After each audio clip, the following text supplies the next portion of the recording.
the main reason I started meditating was to get rid of that clutter, almost like the voice in my head bouncing around saying that you've got to do this, you've got to do that. If you don't get this done right now, the sky's going to fall down, right? It was a way of calming that voice, and a way of, say you've got a messy room, it's a way of decluttering that room without actually doing anything, right? It sorts itself out. So the way that I meditate, I do some sort of exercise beforehand. Yoga's ideal. Yoga is done before meditation. That was kind of the purpose of yoga, to get the energy flowing around your body properly, to get the energy into the correct points in your body, into the correct chakras and things. And yeah, so I do some sort of exercise, and then I will generally do sort of chakra alignment. So visualize, close my eyes, I visualize my chakras, I breathe in clean fresh energy into each point, hold it there, see the colour building, see the chakra spinning, and I normally start from the bottom and work my way up. Or as I then progressed, I started from the top. So at the start, when I first started meditating, I didn't know about grounding myself, and I quite quickly went all over the place, out of my body, astral projecting all over, going to some amazing places, seeing some amazing things, and I didn't know about grounding. So I left myself, part of me, floating around, and it wasn't until I learned about grounding that I was able to kind of keep the benefits of that meditation within myself longer. So at the start, I cleanse look at it like we're a vessel containing water, right? Again, water, I love water. So we're a pint of water, it's muddy water. So it's got a tap, you have to attach a hose to the bottom of it. I'll say it as right. So you sit, you imagine roots growing out of your feet, roots growing into the earth, deep into the centre of the earth, into the crystalline core, right, into the area of the earth which retains and holds the energy and the information of the earth. And imagine that you create a circuit going to the centre of the earth and back into your body, through one side and back down the other. So as you breathe in, you're bringing clean, fresh energy up through the earth into yourself, and as you breathe out, you're flowing away the old negative energy. And you do this for a period of time. You cycle around the energy around your body, and you end up no longer the dirty pint of water, but a clean pint, right? And after doing this, it's a lot easier to then get into a meditative state. Without doing this, I used to find it very difficult. And then from there, I progressed to harnessing, doing the same, but doing a larger circuit. So doing a universal circuit. So instead of going into the earth, I'd go above, and the circuit would go up into the universe and come back down into me. It's the same principle. But again, when I first started, when I tried that way, it was too much. It's learning to swim before jumping in the deep end, and I went right in very early on and had to go right back to the start. So yeah, so it kind of cleanses your energy, align your chakras, and then a way that I like to visualize it. So you've got all this shit bouncing around in your head, all these things which need doing, and what I do is I visualize a table, and on that table is a piece of paper, and I take all this shit out and I throw it on the paper. Doesn't matter how it falls, doesn't need to be in any sort of order, and it's there then. That information is down, it's not going anywhere, you've not lost it. That part of you that needs to have that information to get those things done is content with it being there, for me anyway. Or visualise it like a jigsaw puzzle, right? So you've opened a box, fuck, look at all this, I've got to sort through this, I've got to make this jigsaw puzzle, where do I start? You don't. You dump it on the table, you leave it there, and then you go and meditate. And after meditating, my list is written in an order that is beneficially prioritised. Doesn't need, afterwards, none of it needs doing, none of it is a big deal. Why was I worrying about that for? None of it really matters, right? But it's written out in a list or in an order which is beneficial for me to prioritise working down the list. One thing will lead to another, and next to it is written how to go about doing it. So I get the answers to the things which I'm wondering, right? Or visualising it like a jigsaw, that question that you want to ask, that answer that you're searching for, is the picture on the jigsaw. When you come out, the jigsaw's made, the picture's there, you've got your answer.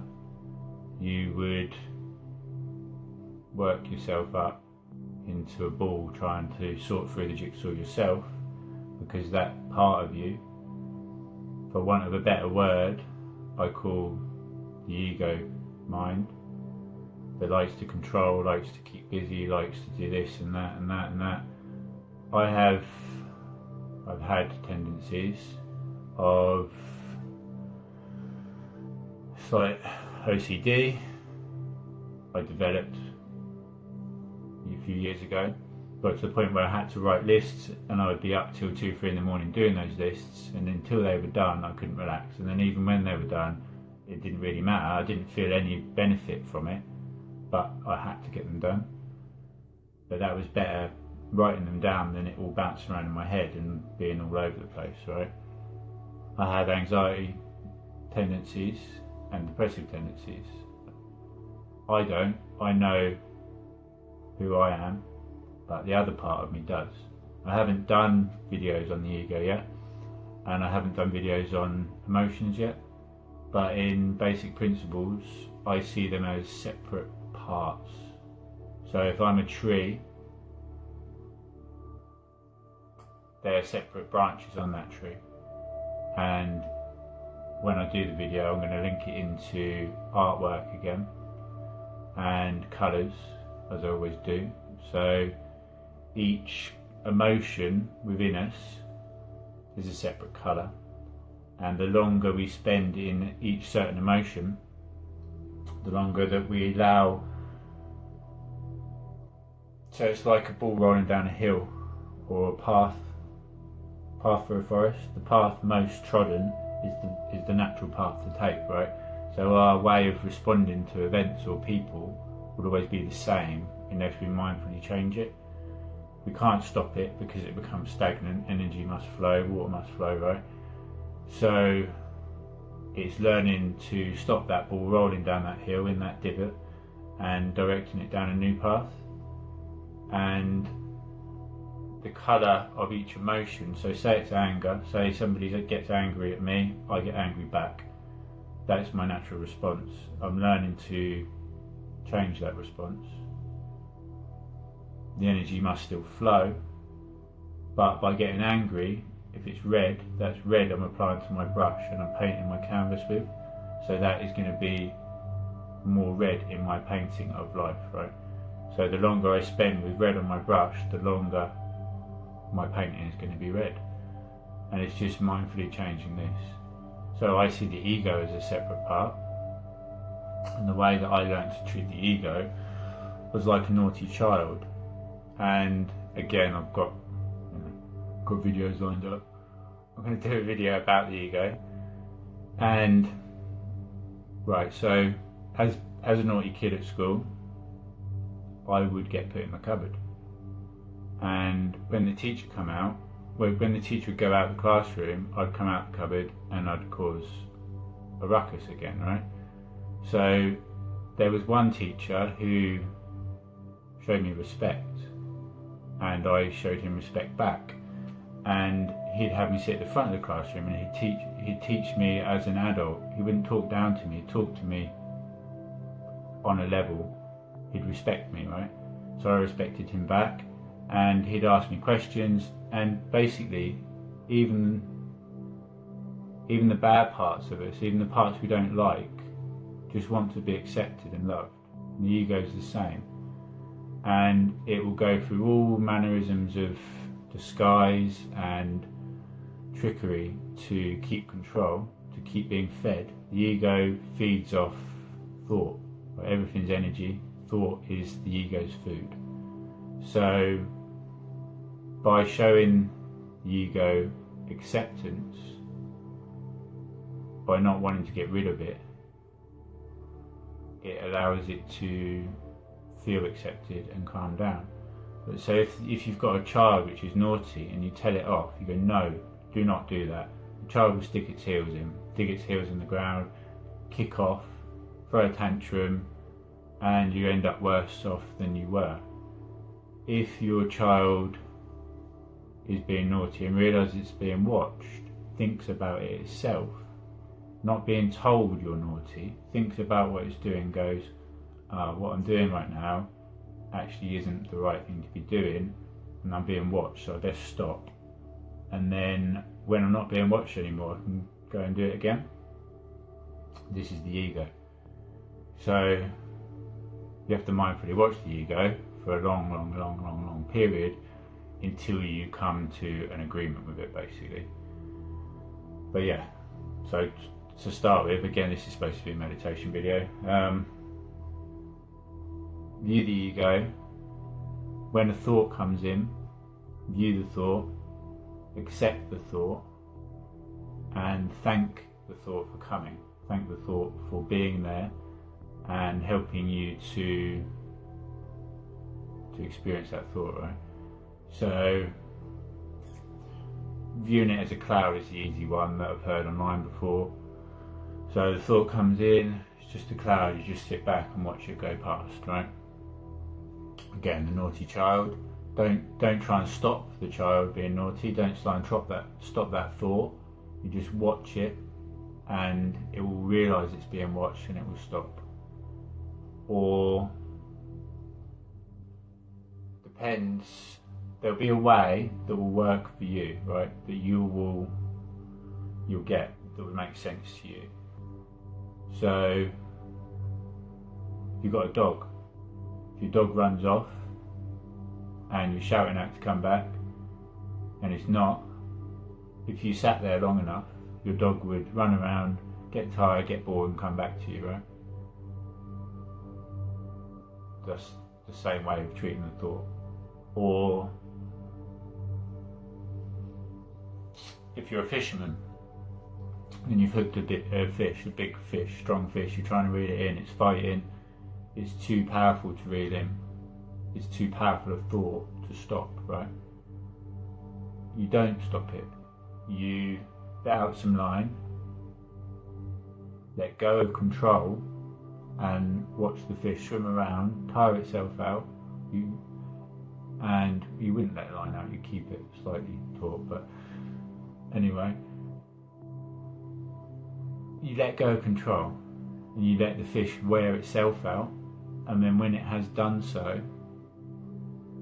you can then reel it in with ease, or you can move past the thought with ease. You can allow it to flow through, accept it.